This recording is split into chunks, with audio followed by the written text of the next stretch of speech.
Bueno, desequilibrio del plano sagital, así que el que quiera reforzar, se acuerda que está la charla de Nico grabada, así que pueden repasarla. Ahora Marco va a llevar toda la parte práctica.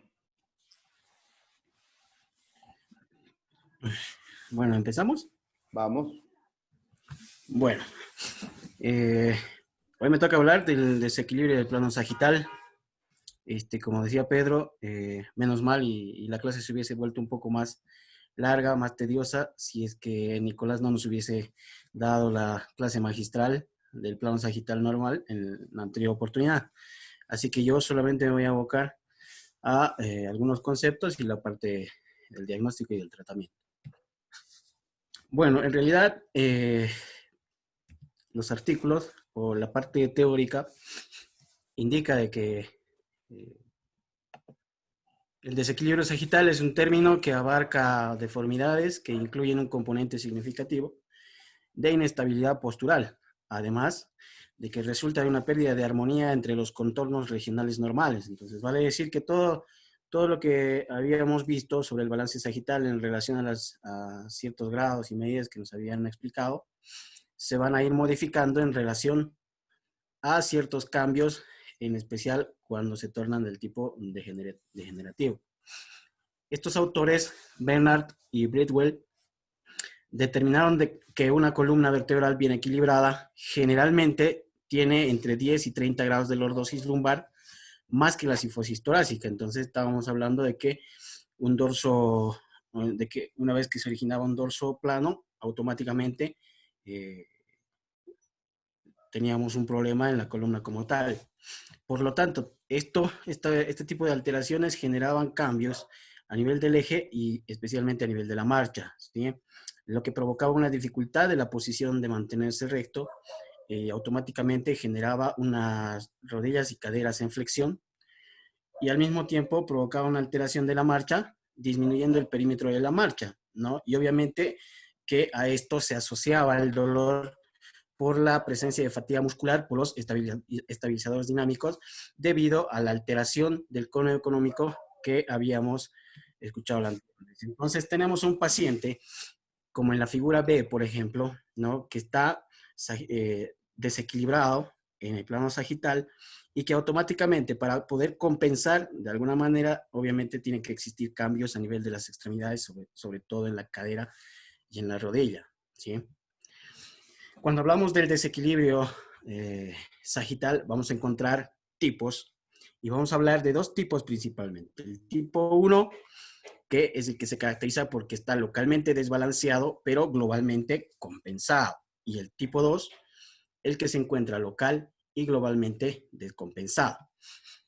El tipo 1 es el que se caracteriza principalmente porque se presenta con un dorso plano, con un segmento corto hipersifótico y existe una compensación por la lordosis adyacente, ¿sí?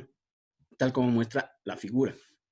Además de que obviamente se puede presentar un disco triangular en la radiografía de pie, además de que puede ser trapezoidal, ¿no? En una radiografía de costado. Además de que la plomada en este caso cae cerca del S5 y S1. Una tipo 2 que se caracteriza por una imposibilidad para compensar con la hiperextensión de los segmentos por debajo del defecto. Acá, como vemos en la imagen, este paciente ya empieza a tener alteraciones, ¿no? No solamente de la postura, sino que al mismo tiempo de la visión, porque la cabeza empieza a agacharse poco a poco y eso también genera una fatiga en la parte cervical y genera molestia. La plomada, por lo general en este tipo, se encuentra mayor a 5 centímetros, por lo que se encuentra por delante del punto L5S. Para que nosotros podamos valorar un paciente, ¿no? Tenemos que tomar en cuenta ciertas cosas, esto con el objetivo de llegar a un tipo de tratamiento que al final, por lo general, siempre es quirúrgico, ¿no? Y hablamos de que durante la valoración del desequilibrio espinal tenemos que ejecutar una evaluación clínica radiológica. ¿Esto para qué? Para ver cuánta corrección va a ser necesaria a la hora de hacer el tratamiento y obviamente esto lo vamos a emplear a la hora de hacer una planificación preoperatoria. Entonces, cuando hablamos de la evaluación clínica, tenemos que hablar de hacer una valoración del eje pelviano femoral, ¿sí? Entonces tenemos a un paciente al que nosotros apoyamos principalmente sobre la pared, una línea perpendicular, y tenemos que generar dos ángulos, uno que va del conducto auditivo externo hacia la parte media justo a la cadera, y otra que va desde ese punto hasta la rodilla justo en la posición en la flexión. Tenemos que hablar de evaluar la columna lumbosacra y la columna cérvico-torácica, tal como muestra la imagen, ¿no? Una evaluación clínica para ver a qué tipo de paciente nos vamos a enfrentar. Obviamente, evaluar la simetría de los hombros, ver la desviación de la cabeza, obviamente ver la altura de la oblicuidad de la pelvis en caso de que se presente, y obviamente si existe algún tipo de asimetrías. Después de hacer la evaluación clínica, tenemos que pasar a la evaluación radiográfica, ¿sí?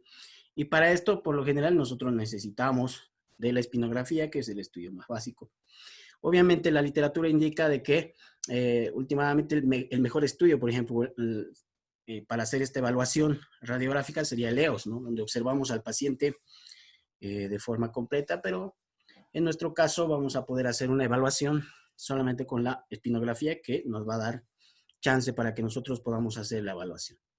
Tenemos que tener, obviamente, en cuenta de que esta tiene que estar en una posición estandarizada, con las piernas y rodillas extendidas, ¿sí? Y con los brazos a 30 grados. Entonces, nosotros tenemos una espinografía en la cual tenemos que valorar el balance global, ¿sí? Acá tenemos una imagen, por ejemplo, gráfica donde nos muestra cuando el paciente se encuentra balanceado y cuando perdemos el equilibrio, ¿no? Igual como en la imagen. Acá, por ejemplo, nos muestra una línea de la plomada que pasa a 17 centímetros de L5S1 y que automáticamente a nosotros eso nos da a conocer de que existe un tipo de alteración. Evaluar el balance regional, ¿sí? Como la anterior clase nos explicaban cuál es la forma en la que tenemos que hacer las mediciones de la incidencia pélvica, sacral slope, el tilt pelvic, ¿no? Obviamente eso a nosotros de alguna manera nos va a ayudar y nos va a guiar para que podamos ejecutar el tipo de tratamiento, ¿sí? Obviamente tenemos que valorar la lordosis, la sifosis, ¿no?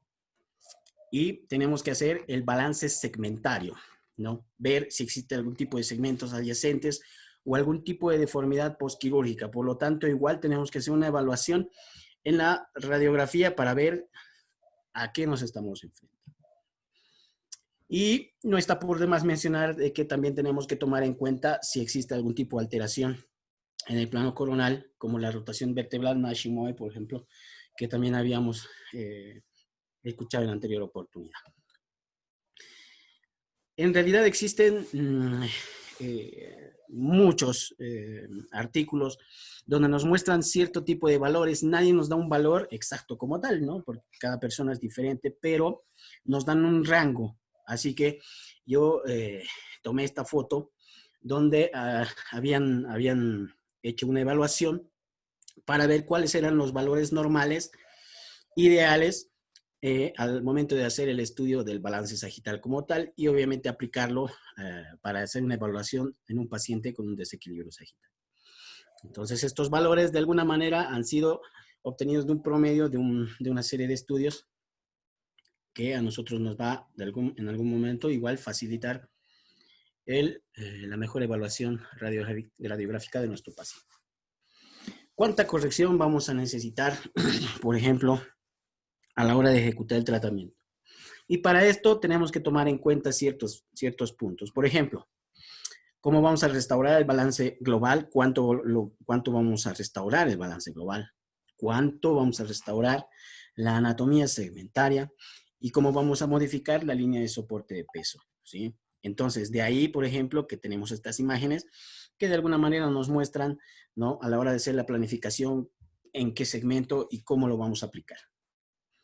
Además, tenemos que ver el grado de desequilibrio, evaluar si es una curva rígida o flexible, ver si existe una deformidad segmentaria o si es global para igual ejecutar el tratamiento, porque una vez que lleguemos a eso, por ejemplo, vamos a ver el tipo de osteotomías que existen para ver cuál lo vamos a ejecutar en menor o en mayor grado.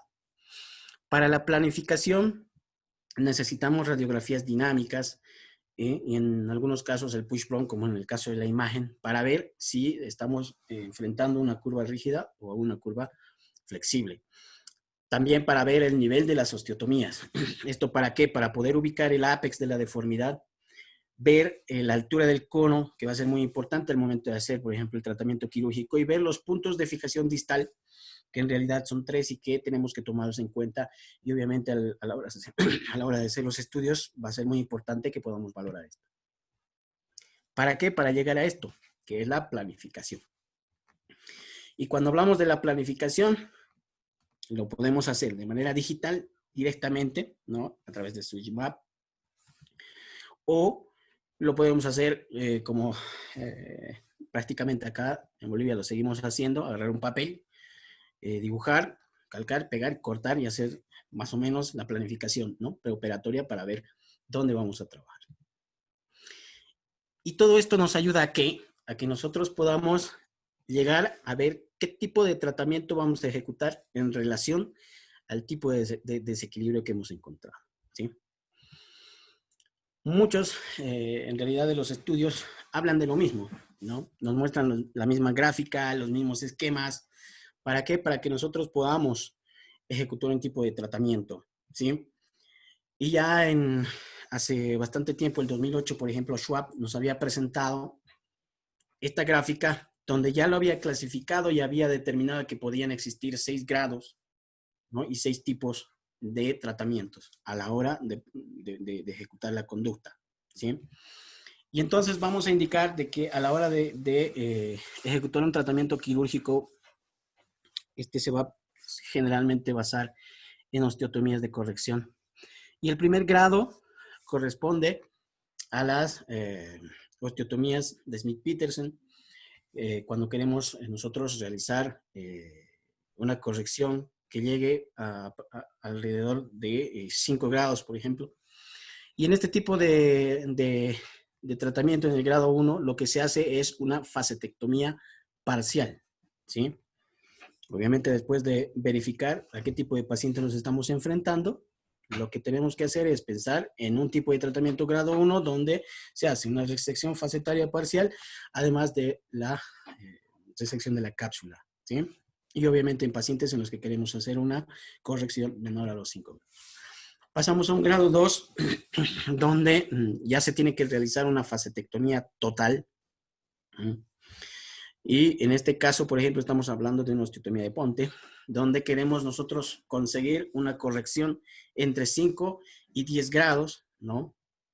Donde tenemos que hacer una resección total de la faceta, además del proceso espinoso también. Y estas dos, la osteotomía de ponte y la de Smith-Peterson, necesitan tener generalmente se lo aplica en una columna flexible porque necesitamos de un disco móvil para poder ejecutar este tipo de procedimiento. Pasamos a un grado 3, donde ya se tienen que realizar donde se puede realizar una osteotomía de sustracción pedicular, que es la de grado 3, donde se ejecuta una resección parcial del cuerpo, ¿no? Y esto principalmente cuando tenemos un paciente ya que presenta una rigidez en el que queremos mejorar la angulación y necesitamos ganar entre los 25 y los 35 grados. El grado 4, donde ya se necesita hacer una resección igual, completa parcial del cuerpo, pero además de esto necesitamos hacer también la resección del disco, ¿no? Esto en pacientes en los que se necesita lograr una corrección de 35 grados para arriba, ¿sí? Es una vertebrectomía parcial, una disectomía, es una osteotomía de sustracción pedicular plus. Un grado 5, donde ya llegamos a una resección total de la vértebra, más la resección de los discos, ¿sí? Igual en pacientes en los que tengamos la necesidad de ejecutar o de ganar más de 35 grados, ¿no? Y es hacer una resección de la columna como tal, una BCR, una corpectomía total, tomando en cuenta también los discos, tanto superior como inferior. Y finalmente el grado 6, que es una resección total del cuerpo, pero en este caso más de uno, ¿no? Pueden ser 2 vértebras más la disectomía que se encuentra tanto por arriba como por abajo del segmento en el cual vamos a ejecutar el tratamiento. Entonces, estamos hablando de una resección de vértebras múltiples cuando necesitamos una corrección de más de 35 grados, ¿no? En este caso, como el ejemplo, por ejemplo, una cifoescoliosis, donde necesitamos hacer resección de más de un nivel. Entonces, todo esto a nosotros nos va a ayudar a lograr este tipo de tratamiento. Vemos un paciente que tiene una deformidad como tal, hacemos la planificación, una vez evaluar a qué tipo de paciente nos estamos encontrando, ejecutar el tipo de tratamiento para lograr una corrección del plano que hemos ido tratando. Este, por ejemplo, es un cuadro que igual Bernard y Bridwell habían presentado y hablaban de que este es el balance sagital óptimo. O sea, a la hora de que nosotros ejecutemos el tratamiento, lo ideal sería poder encontrar, ¿no?, estos valores para poder decir que nuestra cirugía ha sido totalmente exitosa. Sin embargo, bueno, son unos parámetros que a nosotros, de alguna manera, que lleguemos cerca de esto, va a ser algo muy bueno. Este es un esquema, el algoritmo de osteotomías basadas en el tipo de deformidad que vamos a encontrar en el plano sagital y obviamente tomando en cuenta, ¿no?, el tipo de desequilibrio al que nos estamos enfrentando, ver cuán flexible es o si es rígido. Y por lo general, como habíamos dicho, en las flexibles utilizamos las de Ponte y las de Smith-Peterson. Y cuando hablamos de una deformidad tipo 2, ahí es donde ya podemos ejecutar cualquiera, las dos anteriores o inclusive los otros 4 grados más que tenemos, ¿no? La resección vertebral, la osteotomía de sustracción pedicular, total o completa. Pero para ejecutar el tratamiento, nosotros siempre tenemos que tomar en cuenta de que tenemos que realizar una planificación de las imágenes. Tratar siempre de alguna manera, en la manera posible, de tener un recuperador de sangre, utilizar algún tipo de antifibrinolíticos porque es muy demandante. Es una cirugía muy demandante. El monitoreo, el seguimiento con los potenciales motores, con los sensitivos, tornillos de reducción, ¿no? Tener a la mano siempre dominó, multibarras, tener el drill. O sea, tenemos que estar preparados para enfrentar a este tipo de pacientes y tenemos que tener toda nuestra artillería cerca para poder lograr el mejor resultado. Siempre tenemos que prevenir, ¿no?, el desequilibrio sagital, inclusive al momento de estar haciendo el tratamiento, porque si bien nosotros vamos a hacer la corrección, a la hora de ejecutar el tratamiento podemos también incurrir en algún tipo de error y quién sabe, y aumentar un poco más el problema, ¿sí? Por lo tanto, siempre tenemos que evitar instrumentar en distracción, evaluar el balance en la mesa quirúrgica, siempre mantener una proporción 2:1 en la curvatura sagital. Tenemos que proteger las facetas y los ligamentos, las cápsulas por encima y por debajo para evitar segmentos adyacentes y obviamente tratar de tener el contorno apropiado de las barras, ¿no? ¿Esto para qué? Con el objetivo de tener un buen resultado. Cuando hablamos de las complicaciones, por ejemplo, ¿no?, en realidad las complicaciones mayores se van a presentar cuando tenemos nosotros que ejecutar tratamientos más drásticos como las resecciones vertebrales, ¿no?, o las mismas osteotomías de sustracción pedicular parcial o total. Por ejemplo, este estudio, ¿no?, de la SRS del 2010 de Japón nos mostraba que de un total de 147 resecciones vertebrales, un 59% presentaba complicaciones, ¿sí? Pero a su vez ellos observaron de que tenían un 46% de complicaciones intraoperatorias, ¿sí? Esto debido a que, justo lo que les decía, como es una cirugía demandante, seguramente se han presentado complicaciones en relación al paciente. Muchos de ellos han tenido un déficit neurológico, pérdida de potenciales intraoperatorios, han tenido pérdidas sanguíneas mayores a los 2000 ml. En un 26% de los pacientes posoperatorios han tenido complicaciones respiratorias y obviamente han tenido infecciones. Menos mal no se han presentado muertes, pero de todas maneras siempre va ahí la recomendación de tener al alcance el mejor equipo posible, ¿no?, para poder tener buen resultado. Este otro estudio de la Fash-Schwab, igual en relación a la resección vertebral, mostraban un número de pacientes donde las complicaciones igual se presentaban en mayor cantidad, ¿no?, con un porcentaje mayor de un déficit motor, ¿sí? Una infección de sitio quirúrgico, una infección profunda, una trombosis venosa profunda, fallas respiratorias, que de algún momento siempre nos hace ver de que existe una relación, sobre todo a la hora de contar con déficit neurológico a la hora de hacer este tipo de tratamiento. Otro estudio igual, donde nos indicaba de que existe en realidad un mayor riesgo neurológico, o sea, el porcentaje mayor se debe a eso, ¿no? Además de que inclusive se pueden presentar ya como complicaciones mielopatías, deformidades angulares, además, ¿no? Y siempre está, y no está por demás, siempre da una recomendación de que es de que de alguna manera podemos utilizar antifibrinolíticos, siempre controlar la presión, ¿no? Hacer la ligadura de las raíces de manera temporal, total, si es en compresión lenta, etcétera, que son medidas que tenemos que tomar a la hora de ejecutar el tratamiento. Y obviamente este tipo de cirugías se complica a cirujanos que tienen bastante experiencia, ¿no? Entonces, siempre hay que tener mucho cuidado, tiene que entrar un cirujano que tenga mucha experiencia en esto para poder ejecutar el tratamiento. Como les decía, es una cirugía demandante. Lo importante es siempre ejecutar una planificación preoperatoria adecuada para poder ejecutar el tratamiento y obviamente ver que tiene un alto índice de complicaciones, ¿sí? ¿Y todo esto para qué? Para lograr un buen resultado en relación al tipo de paciente que se esté presentando. Bueno.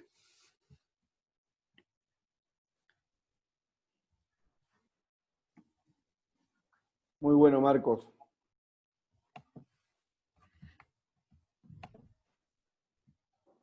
¿Consultas, preguntas?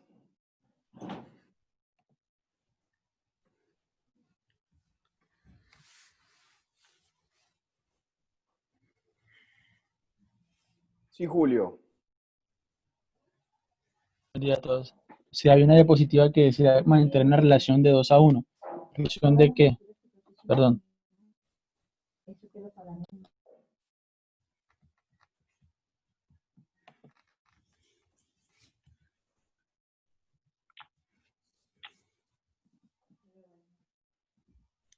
¿Se escuchó la pregunta? Ahora sí, hablaba de mantener la relación de la curvatura 2:1 a la hora de hacer la fijación de la curvatura sagital como tal.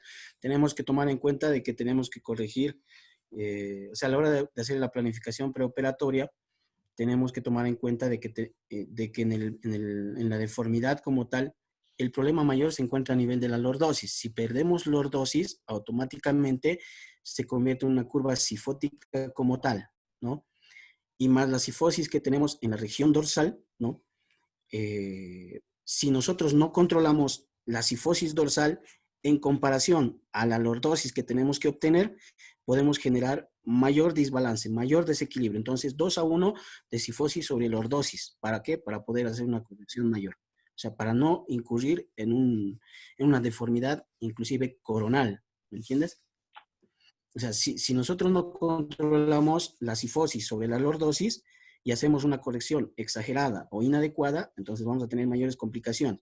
Si solamente tenemos una deformidad en el plano sagital, inclusive podemos generar una deformidad en el plano coronal si nosotros no hacemos ese control. José. Sí, Marcos, muy buena la presentación, como siempre. Yo quiero decir algo que en lo personal lo hemos discutido un montón de veces. Y uno en el contexto de una patología degenerativa, el paciente muchísimas veces viene con una deformidad y un trastorno en el balance, en el plano coronal. Recordar que hacer correcciones del balance y del plano sagital, que en primer lugar puede traernos muchas complicaciones, son cirugías grandes, son cirugías largas, son cirugías que se necesita cierta experiencia y muchas veces corrigiendo o haciendo el gesto de ir a tratarle el dolor al paciente sin corregirle la deformidad puede ser la mejor opción. Entonces, por ahí no siempre la corrección del balance es lo mejor para todos, porque son muchas las complicaciones que podemos llegar a tener. Sí, es cierto lo dice José. Y otra cosa que siempre discutimos es qué balance es el indicado para cada individuo. Porque los valores normales son para personas jóvenes. Y el abuelo de 70, 70 y pico de años ya se alejó durante mucho tiempo de ese balance normal. Entonces, tratar, creo, buscar el equilibrio entre beneficio de las correcciones, baja tasa de complicaciones o mortalidad, es lo que creo que está planteando José con buen criterio. Lamentablemente no siempre es fácil, ¿no? Por eso lo que decía Marcos es que debería participar gente con experiencia. ¿Cuánto es experiencia para esto? ¿Cuándo hacemos la experiencia? Todos temas a tener en cuenta. Y Pero la experiencia en algún momento hay que empezar a hacerla. Lamentablemente es así. sí, no, pero lo que decía Marco es cierto. Uno tiene que empezar a hacer la experiencia con alguien al lado que la tenga. Seguramente. Es distinto que hacer la experiencia solo o con un equipo que comparte el mismo nivel de experiencia. Hay imponderables que pueden pasar, que hay que manejarlos en ese momento, en esa situación, ¿no? ¿Cómo elegir la correcta osteotomía, ¿no? ¿Cómo elegir la combinación de distintas herramientas? Por eso los abordajes laterales transoas vinieron quizás no digo a competir, pero sí a sacarle espacio a la osteotomía de situación pedicular, porque disminuyen algunas morbilidades. Le suman otro abordaje, ¿no? Pero bueno, en la balanza uno debería poder poner qué es lo menos cruento para el paciente. Alfredo está callado hoy, está tímido, no sé qué le pasa. Richard también, están callados, pero bueno, es la mañana húmeda que hay en la provincia de Buenos Aires y en la Mesopotamia seguramente. ¿Vos decís que llega hasta acá? No sé cómo ¿Cómo está. andan? No, estaba escuchando la clase, fantástica, muy linda. Y complementa un poco lo que había dado Sicioli y José. Es cierto, la experiencia en eso es una curva bastante larga. Y empezás a tropiezos,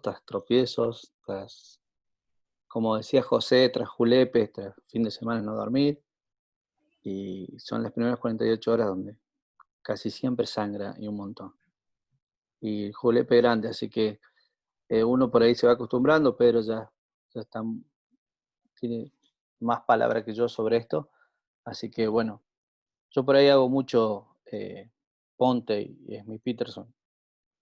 Cuando yo veo que la lordosis no me da, entonces medio como que lo hago un poco casi medio protocolo. Ponte un poco cuando vas a descomprimir, obviamente ya lo haces, es como casi siempre te suma. No sé si se me escucha bien. Perfecto, Alfred. Así que es medio como que uno le trata de dar casi siempre cuando hace 4 sacro, 3 sacro, medio como que Smith Peterson y Ponte le das un poquito más cuando vos los ves ya medio flat a las lumbares. Así que más o menos es eso. Ya cuando es muy grande, ya te tomas todo el tiempo, como bien decía acá el doctor Rosas, vas preparado con todo y primero fijas arriba, abajo, y después empezás a elaborar con los escoplos y bueno, lo vas manejando. Sí o sí con el anestesiólogo, mantener las presiones y bueno, y esperar que no haya ninguna lesión del saco, que es lo que uno siempre espera. El uso de estronexámico, como dijo Marcos, es importante para estas cosas, ¿sí? Para cuando uno va a hacer algo muy sangrante. Bien. Dice un proverbio, la experiencia es un peine que te llega cuando te quedas pelado. La voy a usar a esa entonces. Bueno, ¿dudas, consultas? Yo quiero una pregunta. ¿Todos Ok. tenemos el mismo miedo? Yo medio que se lo voy perdiendo a poco, pero, pero me ha quedado el miedo ese de la lesión del saco. Romper el saco. ¿Es tan catastrófico? No sé si hay alguno, no sé si está Emanuel Jacopuzzi o algún neurocirujano, vos lo escuchás hablar a ellos y para ellos no pasa nada, no pasa absolutamente nada, son 2 puntos, no tienen miedo, no tienen problema, no hay drama. Pero yo, es tanto el miedo, tanto el fantasma de lesionar el saco que por ahí es tan real. A ver, no es el miedo. Perdón, ¿puedo contestar? O sea, José, no es el miedo, es lo que vos vas planificando. O sea, vos hiciste un planning directamente para decir, no voy a entrar al saco, no voy a romperlo. Vas con todo, obviamente. Yo voy a ver si puedo mostrarles después un tumor intradural, intramedular, que obviamente voy a buscar el tumor y lo voy a abrir al saco y después lo voy a cerrar.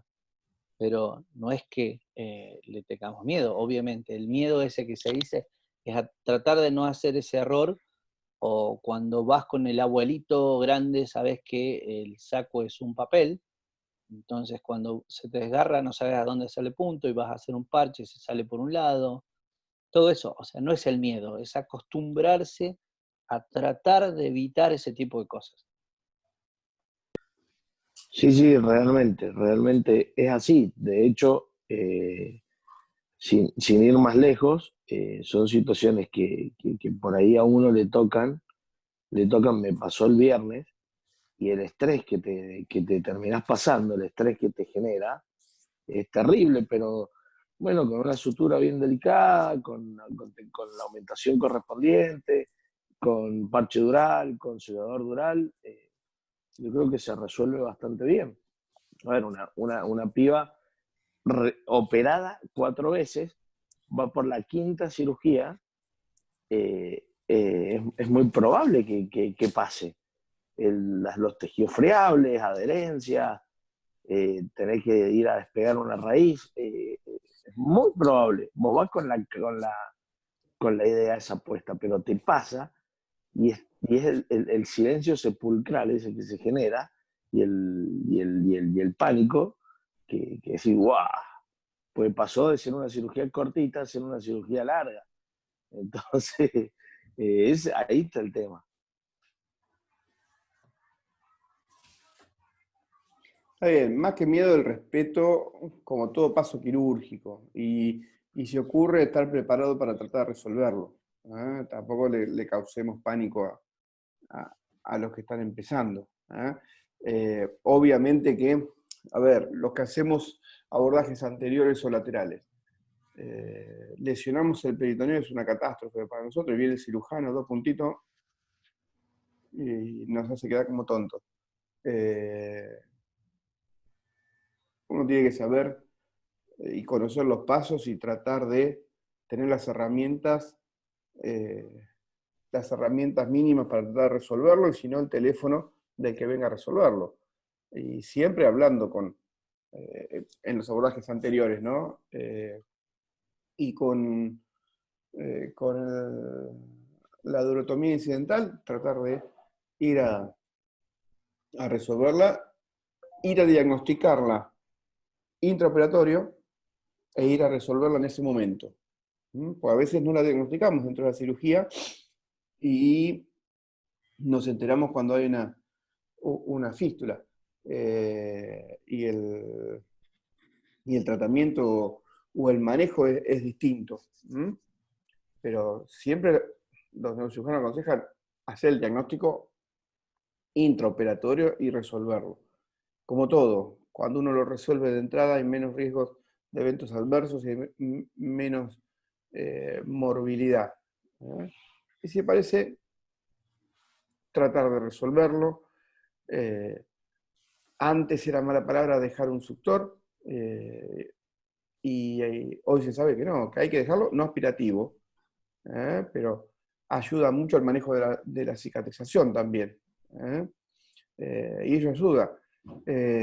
Uno puede tener parche de duramadre, puede tener cualquier de los cementos quirúrgicos para dura, los selladores más que cemento, o puede tener surgiciel Esponcostán. Cualquier cosa que la querramos solucionar, trata de que sea lo más hermético posible y sin compresión, porque hay descriptos en la bibliografía problemas neurológicos por un Esponcostán que al absorber agua ocupa espacio y al ocupar espacio puede dar una compresión, tanto a nivel lumbar como a nivel cervical también. Así que eso hay que tener cuidado. Así que siempre, y con los puntos también. Bárbaro, es una parte más del entrenamiento, hacer una sutura de la dura madre y que no filtre. Y uno en el fragor de la lucha, porque quede lo más hermético posible, hay que tener cuidado de no capturar una raíz en la cicatriz también, un filete nervioso en la sutura. Entonces, son todas cosas que hay que tener ahí. La ansiedad tiene que bajar, por eso quizás la necesidad de la experiencia, no volverse loco. Yo en las osteotomías quizás no tanto para las durotomías incidentales, sino en algunas osteotomías de gran restitución, como las de sustracción pedicular, hay que tener cuidado a no comprimir, a no pellizcar el saco y o elemento interno. Por eso cuando vamos a una sustracción pedicular, recordemos que tenemos que sacar todo el arco posterior de la vértebra que uno va a osteotomizar, pero hay que sacar la lámina de la de arriba y parte de la de abajo. Cosa que cuando cerremos, no causemos ninguna compresión de esos elementos y tampoco que se comprima el saco o el contenido. Quizás hay que tener más respeto a eso que a un desgarro, porque son cosas que van a aparecer en el postoperatorio. Y no siempre el monitoreo neurofisiológico lo puede llegar a detallar en el momento. Entonces hay que tener cuidado con eso. Bien. ¿Algo más? Sí, yo lo que hincho mucho también en las residencias, el Trendelenburg. Cuando hay una ruptura, rompo con eso, rompo que los chicos, ¿y cuándo lo bajamos? Y mínimo esperen los 5 días, mínimo. Porque dicen, no, lo bajamos, está cansado, el paciente no puede comer, y bueno, eso hasta que no le dé cefalea, es una de las cosas que es preocupante. Y otra de las osteotomías, como bien decías vos, Pedro, lo posterior me pasó con dejar pedacitos de transversa, entonces cierra el foramen. Cuando vos cerrás, cierra el foramen y renegás y renegás y renegás y es eso.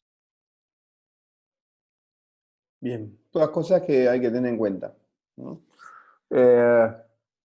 En algún momento podríamos preparar para un jueves técnicas de osteotomías.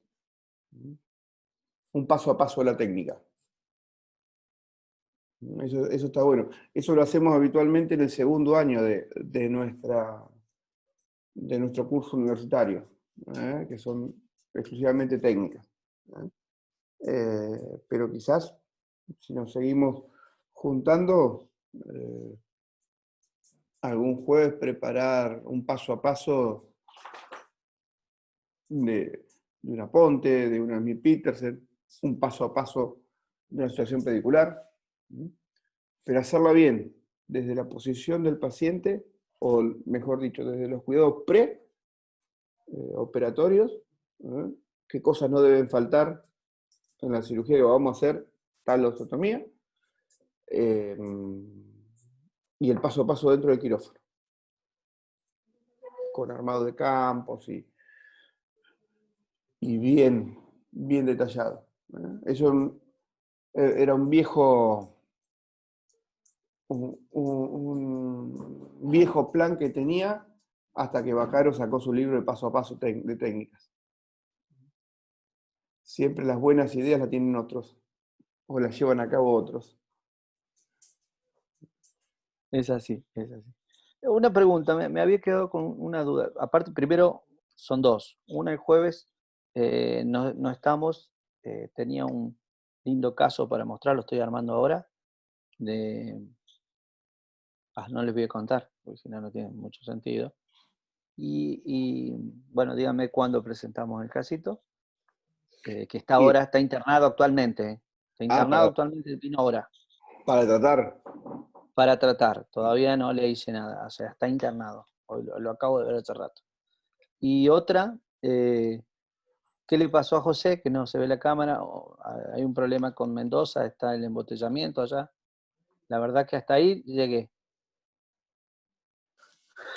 No. Estoy en un lugar que estoy medio complicado. Estoy medio Se cortó el audio, José. Te decía que ¿eh? estoy en... No. Estoy en un lugar que estoy medio complicado, nada más. El tema del embotellamiento fue el fin de semana, nada más. No. ¿Cómo se dice? Turbio, dije. Claro, pensé que era la misma cámara que el doctor Medina. No me mates. El mismo filtro de luz. Exactamente, el mismo filtro de luz. Los mismos espejos, dicen. Claro, los mismos espejos de techo. Les doy un pequeño toquecito del caso que tengo.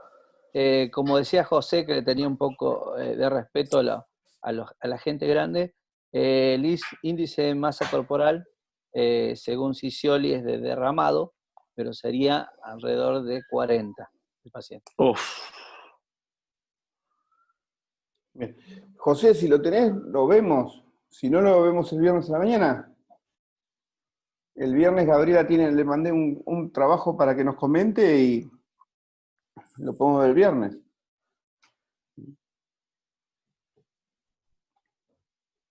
¿A mí o a Alfredo le preguntás? Alfredo, le dije, Alfredo.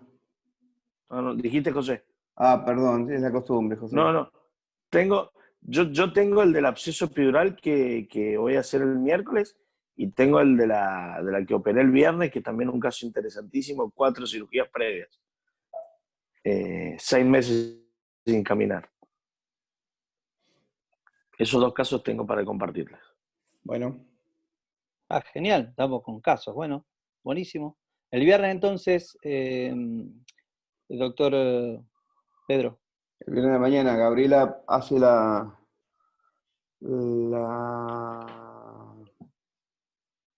búsqueda bibliográfica, la actualización de, si no me equivoco, era indicaciones de verteroplastias, una revisión, a propósito del caso que nos había mostrado Nico, y podemos ver uno de los casos.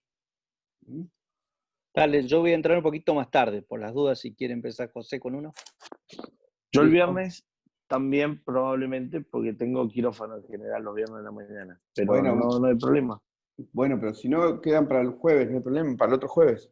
No nos vamos a ir, salvo que lo tengas que ir a mostrarlo para tomar una resolución ahora, pero si es la que ya operaste, ya la operaste. Podemos Claro, ya lo aguantar operé. una semana para que nos muestre. La del absceso, les recuerdo a todos, el Ateneo de hoy de la SAPCB es absceso epidural. Ajá, muy bien. Me va a venir al pelo porque va el miércoles esa cirugía. Bueno, la discusión va a estar. Hay dos casos, algunas cosas para discutir después, pero eh, interesante. Y guardar las imágenes y guardar la parte clínica, José. Tengo imagen intraoperatoria de todo. Bueno, y las imágenes de los estudios y el laboratorio. También, doctor. Bien. Tengo otra cosa. Estuve chusmeando un poco y no hay mucha literatura sobre disitis e instrumentación. No sobre tratamiento, sino que ya estaba instrumentada y no, tampoco hay como una clasificación específica. Así que, y ahí, bueno, ahí entraría lo que decías un poco sobre para ver estabilidad o no, si hace segmentos adyacentes, Claro, infección. Hay mucho. el CINS la están usando para osteomielitis, ¿eh? No para la disitis. Para Claro, osteomielitis. una osteomelitis para inestabilidad Claro. por osteomelitis. Clasificaciones de disitis, hoy vamos a ver una, hoy en el Ateneo vamos a ver una, y en el Global salió otra recientemente, que es más de lo mismo. Y hoy en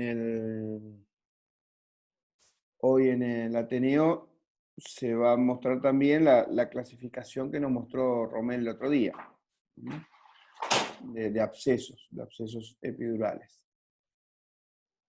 Sí, yo encontré un par, pero que son, no me sale Turquís, no sé cuánto, que la clasifica, que ya la venían clasificando así, la disitis, pero de otra manera, así que me sonó un poco medio raro. Pero bueno, la idea es sumarlo, después les cuento más o menos cuando lo Bien, lea. perfecto. Bueno, gente, estuvo muy bueno. Si no hay más comentarios, damos por levantada la sesión. Y nos vemos esta noche en el Ateneo. Nos vemos esta noche y el gente. viernes, nuevamente. Muy bien. Listo, hasta luego. Y Buen día para todos. Abrazo. chao, chao. Hasta luego.